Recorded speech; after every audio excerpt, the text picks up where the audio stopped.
I don't know why they want me to go to dialysis. I don't like it there. They got these big needles and stuff like that. I already go to the special school and everything, but I'm a grown man, or a grown woman rather, or what am I? Whatever. But my mom knows, and she makes me go to dialysis to clean my blood. I don't want it clean because I don't feel like going, and I don't know what they're doing or what they're talking about, and they don't make me understand. You know what I mean? But I know one thing. But this is the Lisa Baxter Show, giving you the 411 in the kidney world. Hello, happy Sunday, happy December. Wow, the holidays are running and coming in. Who knew? Who knew? Well, we know we all knew. Well, I got a wonderful show for you tonight, and we're going to do it differently tonight. But before that, I just want you to know that if you don't have your polycystic kidney disease book, go on the website, PKD website, so you can get your book. This book got a lot of stuff in it and helps you and makes you understand that disease if you got it or anybody you know.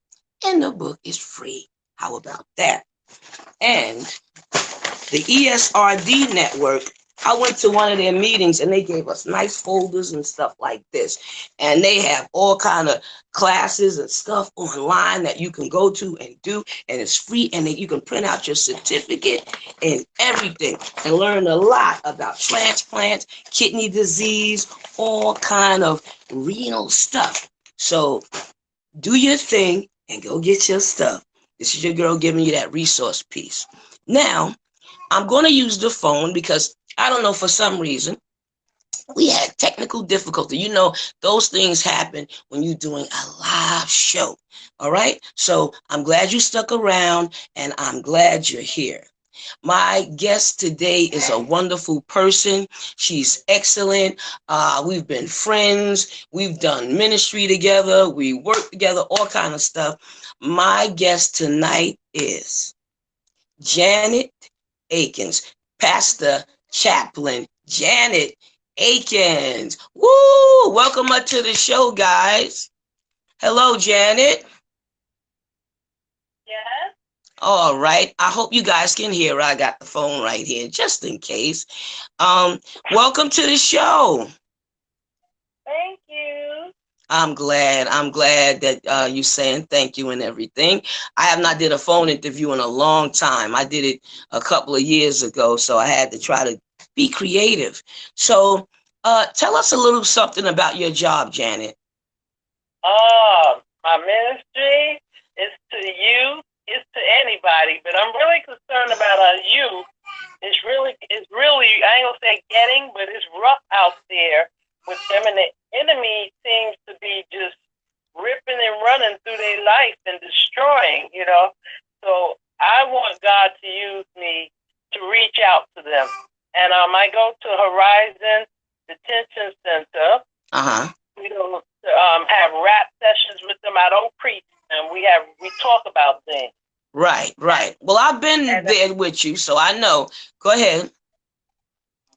So I deal with them on that wise, and it's been effective. I've been there. Next month will be 24 years that I've been ministering at Horizon. I mean, I have ministered at Rikers Island, downstate. I mean, several other places to reach out. But my heart is the youth, so that's where I've been ministering at most of the time. Well, that's my thing too. I love children. I love youth. I love people, but the youth, like you said, that's my heart.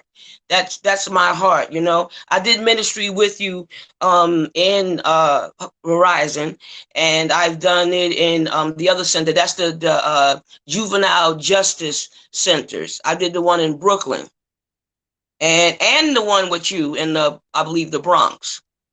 Yeah, Horizon. Okay, wonderful. Okay, so as a chaplain, what do you do as a chaplain there? I minister to them by way of rap session. Okay, and you're a pastor there, or you're a pastor someplace else? No, I'm a pastor elsewhere. Okay. All right, wonderful. Okay. Now, let's see. We talked a little bit about ministry. Ministry. Okay. You also written a book. Tell us something about your book. No, I have not written that book yet. Uh-huh. I have a CD. Right. Of the book. Yeah. All right. Part of it anyway. Okay. All right.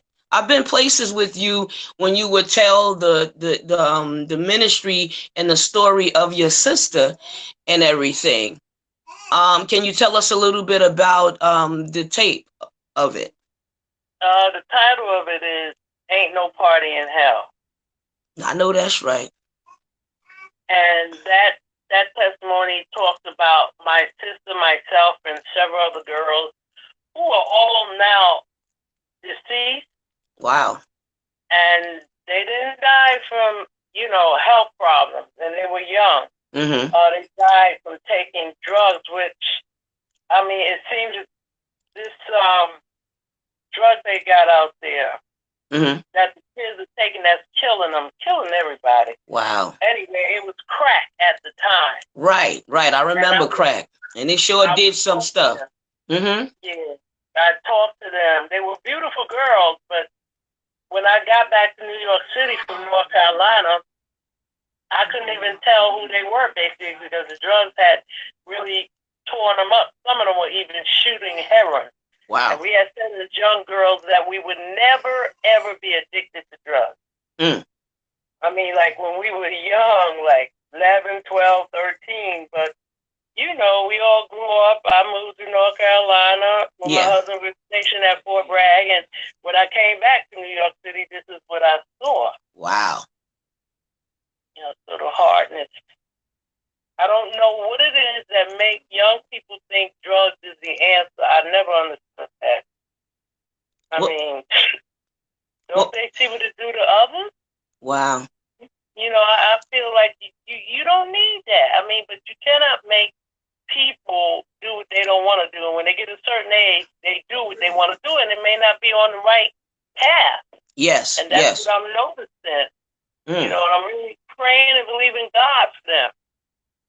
Well, I'm praying and believing God for them too.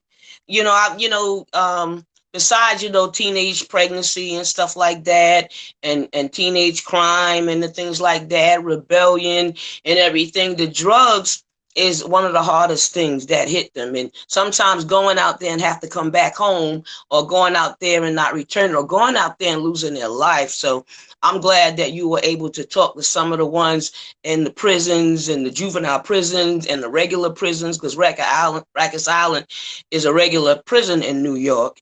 And I've been there to minister there too, and even upstate, and all over too, with men and women and stuff, dealing with all kind of stuff, being incarcerated. So that's a whole nother issue, a whole nother thing. I've been trying to get people on here to talk about that as well, counselors and stuff. But we're working on it. Well, you're also a caregiver, right? Yes, I'm a caregiver for my husband. Mm-hmm. Who has Alzheimer's and Parkinson's. Oh, Alzheimer's and Parkinson's, so you're dealing with. Yes. That can't be an easy pill. No, it's not an easy pill. Even though I have 24-hour service living, mm-hmm. it's still not easy, because thank God he knows me, so that's who he calls. He may call me all night, and they be sitting up with him, and I'll be asleep in my room and never hear him. I used to wake up at the drop of a hat, but now I've gotten to the place I did without so much sleep that I just crash out. Wow. Well, I've been there and done that. I was a caregiver for my husband, and I did everything myself. And then later, some point, I did get some help. Some I had to pay for, some went through insurance, and it wasn't much. I was still tired and exhausted, especially when both of you dealing with an illness. And I know you know about that as well. I didn't get to you yet, but you're also dealing with stuff too, plus your husband being sick. That can be a hard thing on a couple. Well, you know what? If it wasn't for God, I don't think I could do this. I know that's right. You ain't never lied. You ain't never lied. But I'm glad for the support that God gave me. I have sisters in Christ that are RNs, nurse practitioners. Lord, they was there. When he was in the ICU 3 times, he was in there at Presbyterian on 168th Street in Manhattan. They was there. They would leave their 12-hour shift, come to that hospital, and tell me to go home and go to bed. Wow. Now that's some good love. That's some good love. My church had financially helped my husband and I when we were dealing with that. And even with his passing, they had also helped financially and made sure I was okay. My husband, we both members of the church, of course. You know, he was a deacon and everything. So you need that support from family and friends. And I don't know what scared people away for not helping, in some family not helping or jumping ship. But I know they don't want to see the person like that. But I don't mean I want to see the person like that, even though that's my husband. And that's hard for me. But when you love a person and you got to deal with it, you just got to deal with it, you know, with and without the help. And sometimes it will break you and you sleep, and then you sleep like for almost like for days or like zombie. You know what I'm saying? So I'm glad you were able to get through it and to get the 24-hour help. How did you get the 24-hour help? So somebody out there might need. Well, God gave me help in that I had doctors, and I'm telling you. Mm-hmm. I don't know how people going around talking about they ain't no God. I had top doctors. I didn't know they were big time like that. Wow. Until, you know, it was time for him to go home, and they were so nice to me. And they was like, he's gonna get 24 hours. We're gonna write a letter. And they did that. Wow. In fact, he has to go to the clinic, the urology clinic, every month because he has an indwelling catheter. You may not know what that is. Suprapubic catheter. That's when they stick a tube. They do an operation, stick a tube in your bladder. Wow. And you're never able to urine again. Most of the time, people are not able to urine on their own anymore. Mm. So I have to go every month with him. Ooh. Me and the home attendant, we go every month, take him there. So his urologist, who was a surgeon, I really, really appreciate this man. Wow. I would not change from him because of how he treated my husband and how when he did the surgery, I never heard of this, of the surgeon doing the surgery, but yeah, he called the wife and say, he's all right. Wow. He's asleep. We have him sedated well. He's all right. Wow. Don't worry about I ain't never seen it before. I ain't never heard it. Yes. Yes. Very, very good. He said, I'll let you know when I'm finishing. Wow. And this man is big time up here. He's so humble. Wow. So, you know, what I see is that people need to not only be humble, but just to be nice, genuinely nice to patients, because I've seen some, and some of them are not. Right. It's just another dollar. Well, I thank God for good doctors. Thank God to even have doctors come our direction, because sometimes you don't have any. But my husband had a good doctor too, and I had him on the show. And when things got hairy, because my husband's job, I think they had, I don't know, gave people pink slips or closed down or whatever they did. We didn't get all the insurance to help me with my husband home going. And that doctor gave me thousands of dollars to help me to make sure I buried him. I had half, and he gave me more than the other half. I'm telling you. And every time I see him, he tell me cut it out, but he's going to even name a wing or a medicine after my husband. And he's been telling me that for years, but it's getting closer and he's ready. But I just said that to say this, there are good doctors out there. We just got to find them. I've had quacks, and I've had ones I had some that poisoned me and made me sick when I got Stephen Johnson syndrome. You know what I'm saying? And you just go through, you get good and bad in every profession when you have to deal with them, Social Security, all those different places. You get good and bad in all of these things. But your husband, at least he's home with you. Mine was home with me. I gave him, he had hospice in the house and everything. And that, Well, I want to tell you this. Go ahead, girl. My husband had hospice in the house. And I prayed a lot. And there were people praying too, but I prayed a lot. And do you not know they took my husband out of hospice? That's at home. He's not on hospice. And he began to remember stuff. Look. You better go ahead. God. That's beautiful. He knows who I am. He knows who the kids, the grandkids, the great-grandkids. He knows them by name. Excellent. That's He talks to beautiful. them on the phone when I call. You know, he talks to them, and they fly into New York to see him. You know, I'm grateful. I'm grateful. A lot of good things has happened with him. I mean, he's in the hands of God. I just keep him covered in prayer. Amen. Amen. And that's what you got to do. Mitch and I used to pray together. We prayed together and we prayed for each other and we laid hands on each other. You know, when you touch a person, you set off endorphins. Endorphins helps helps you feel better. It helps you. I don't know. It does something to the body and it heals the body. And I'm so glad that God made that, because you have to be a doctor to set them off. You just touch the person. You're this one touch. So you one touch away of feeling better, one touch away of healing. So now what are your challenges? Because I know there's a challenge being a caregiver, but what are your health challenges? I have type 2. Okay, diabetes? Yeah, type 2. Uh-huh. And I'm doing well. I'm handling it. I mean, Yeah. I've told my doctor that I'm coming off of this medication, and I have done that. I've done that with high blood pressure.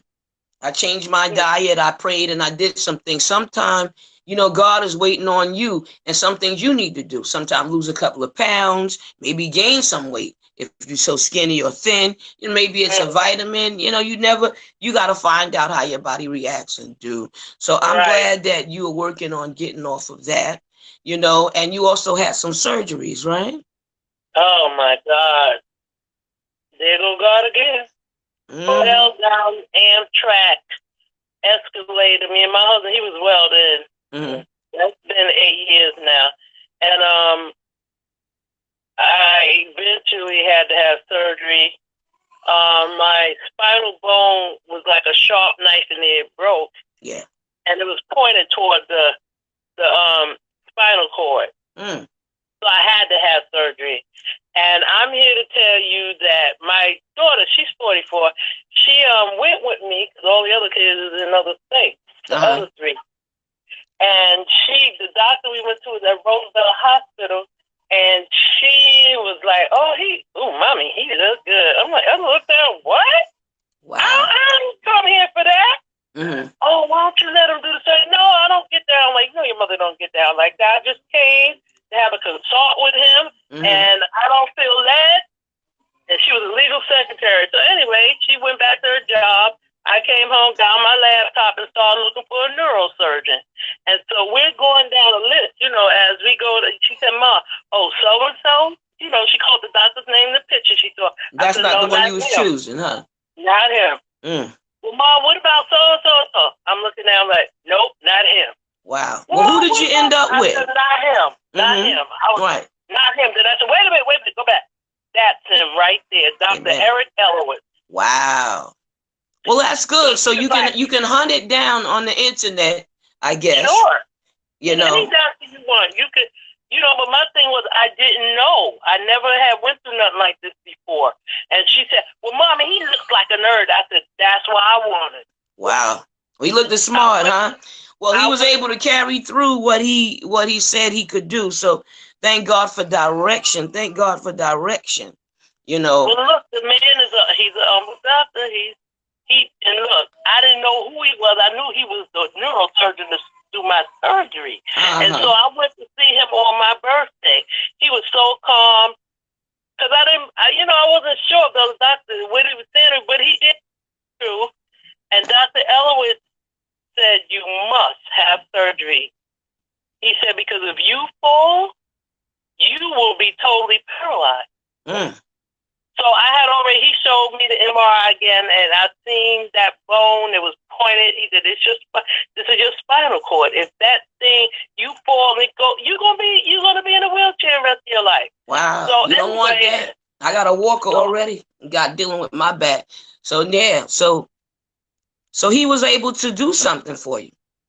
Look what I told him. I said, this was June 7th, my birthday, and I said, I want to spend the summer with my great-grandkids, and I don't want to be incapacitated because I realized that could happen.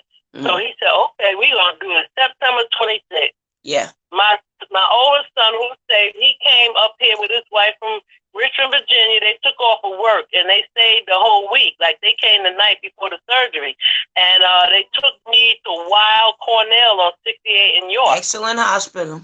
My baby was in it. And they put needles in my arm and stuff. And so Dr. Ellis said, "You ready?" I said, "Yeah, I'm ready."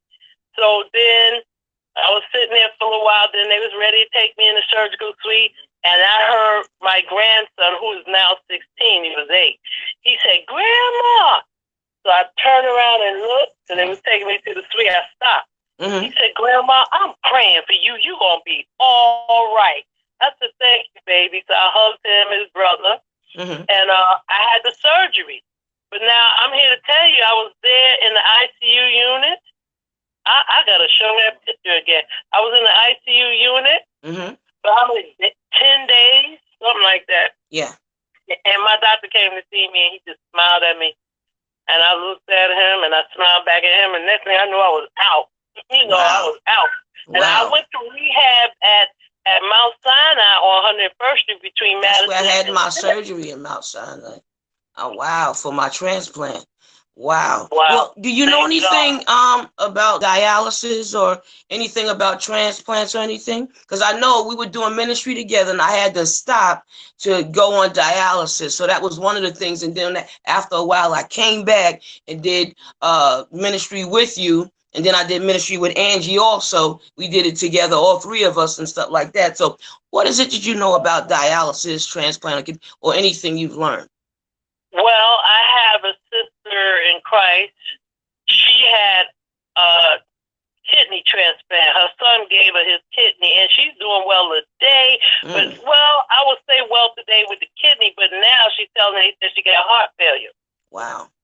So I'm trying to encourage her to walk just one block. She doesn't live all that far from me, enough for me to take 2 buses, though. Wow. And I told her I would come to her house and walk her that 1 block, and then the 1 block back. I would do that for her. We could do it 3 times a week. Where I said, I'll make that sacrifice, but you got to move. Did the doctor say she had to walk or need exercise? Yes, they want her to walk. Oh, wow. Where's her family? Maybe she need, some more pushing. She got you. It's good to have a friend or a sister in Christ, but sometimes I don't know what or who she needs. Maybe a home attendant can take her walking or something like that. She doesn't even have a home attendant. Wow. She don't belong to the Heart Association. When you have heart trouble, you can belong to the Heart Association. They got a lung association. They got it all. Scoliosis.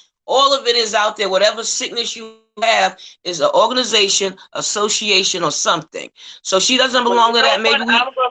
Encourage her. Sure, definitely. Because I do try to encourage her. I'm on the walking and drinking your water the amount they want you to drink. Yeah, I love water. Water's important. But then certain foods, I'm like, you can't have that, Angie.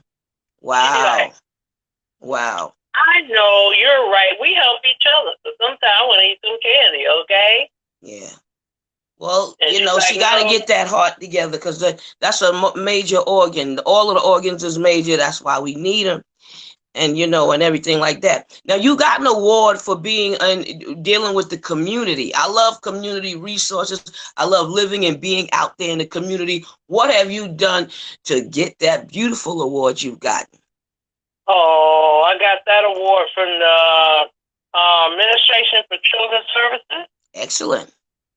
Okay, and now I just started going to the 28th precinct here in Harlem. They have a Clergy Coalition, and they are asking for help from the clergy because they said it's so bad out on the streets. I heard the same thing when I was doing a show on location, and I heard the same thing when I had interviewed a bishop and talked to this bishop, and he was saying, and he went back and forth to Puerto Rico and stuff like that, but he was saying in the community that he was doing some stuff in the community and had to deal with a precinct too. So I guess this is getting large because that was in Brooklyn and you said this is over there. So, wow. So you doing that in the community, and I guess you're known in the community. It's good to be known in the community. It's good to know what's And around you. nursing homes, I want you to know that we need more people to go and visit the elderly, the seniors, I believe it. in the nursing homes. I've done that too. Yes. Yeah, and I turned it over. I was doing it, and when my husband came home, I knew I would not be able to go like I normally did, and I turned it over to this sister, and she's been doing it for the last 2 years. Wow. Well, On that's Sunday, excellent that you had somebody to have your back through all of this. Yes, I done everything, girl, please. I know you have. I love it. I love it. I love helping people. I love encouraging people. Me too. That's beautiful. But I've learned you have to accept the fact that everybody don't feel like you feel. True. That's true. So you try to get a group. They're not committed. You got to get a group. You try to get a group, and the group, sometimes they're not like you, but like they say about like spirits. Some people just click right away. Some people just get it. And some people flow well together. So, right. You can't force it. All you can do is put it out there. And all you have to do is ask. And you get who you get. Sometimes you get one person, a faithful one person. And y'all do a lot together. But I'm learning, even in ministry and even doing stuff in the community, I try to keep balance. So I don't go too crazy. Before, I was all over the place, going to the Jamaica Hospital. I still go volunteer there, but I had to slow down, Right, all the kidney spots and places. And I love what I do, but you want to be alive to do it. Running around like that, tears you up sometimes. No, it tears I don't you do down. that. I have my husband. That's my ministry. Okay. I ain't mad at you. Your family. I have a balance, and whatever I do, I have to be led to do that. I know that's right. That's wisdom right there. I love my babies now. I love my babies. I ain't mad at you. Young people. That's excellent. Now, if there's anything you think that we didn't cover before I ask you about talking to a caregiver or talking to somebody that maybe would like to do that type of ministry out there in their community, what would you say they could do to do these things in the community? Because community need help. We trying to get kidney awareness out there. That's why I go all over the place with it and post it everywhere. But what can they do to be part of the community from what you're doing? What's your advice to tell them? You have to now. They're tighten up. They tighten up with the prisons with the youth. And now they keep them to be 21 at Horizon. Anyway, it used to be 18. The day you turn 18, you was going to the big house if you had to do time. Now they're keeping them to 21 because there is not enough room really for you to be messing up with these young people. So they're keeping them to their 21 to keep them out the big house because the people acting crazy. Right. In the big house, you know what they're doing to them. Yeah, I don't like when they send the children in there because they might touch them or rape them or they're looking at them and stuff like that. And they can be more intimidated if you put them in a cell with a man or a woman. Right. And, I don't like that either. I really don't like that either. So I guess they just go and inquire at the prison or online, because a lot of stuff is online now, or phone call. So I guess they do that. Go to their community board or go to those meetings, because I've done that too. So whatever you got to do, I guess you got to get involved. Ask somebody that's already doing it, should be able to tell them. But you need to go to the chaplain, if you want to do what I'm doing. You got to go through the chaplain. Okay, go through the chaplain. That's for going to the children's prison. They are now what they're doing. I'm getting ready to do a training that all of us have to do now. You didn't used to have to go through all that. Now you got to do trainings. I did one, and now I'm getting ready to do another. I did one too, but now I have to work on my health, so I have to come back and do the rest of them. So far my church is taking care of that because I joined with them now instead of with the stuff that me and you still do. So if you all right, so they'll do that, to work in the prisons and the youth prison and stuff like that. So okay, so would you like to give a shout out to anybody? Look, I give a shout out to God. I give him all the glory That's him. I love him. He's been very good to me. He's been very good to my husband. He's been very good to my my 5 great grand. Wow. Eight grand. Woo. Yeah, 4 adult children. Mm-hmm. So I give God glory for them. I give a shout out to them. Yes. All right. So that's who you give the shout out to. Is there anything that we missed that you like to say before I end the show? Is there anything? Maybe a caregiver is out there that need, because you're ill or dealing with something, and your husband is ill, even though he got the 24-hour care. What would you say to that caregiver? Any encouragement? I just want them to just hold to their faith. Mm-hmm. And trust God, and don't allow yourself to get depressed. If you feel like you're depressed, you need to go and get some kind of assistance. Maybe you need to go to counseling, whereas I go to my father for that. You could go to get counseling. You could talk to a social worker. Sure. They may be able to help you or lead you where you need to go. Wow. But being that I am the way I am, go straight to the Father. I have not been depressed, thank God. You know what I'm saying? But some people do go through that. Oh, yeah. Oh, yeah. I went to counseling when my sister died. I only went to one session. And when my husband died, I went for counseling. I put myself in it. My husband wanted me to go, and my bishop, Archbishop Rochford, wanted me to go to counseling because I guess they saw the thing it carried on me when my sister died. We were very close.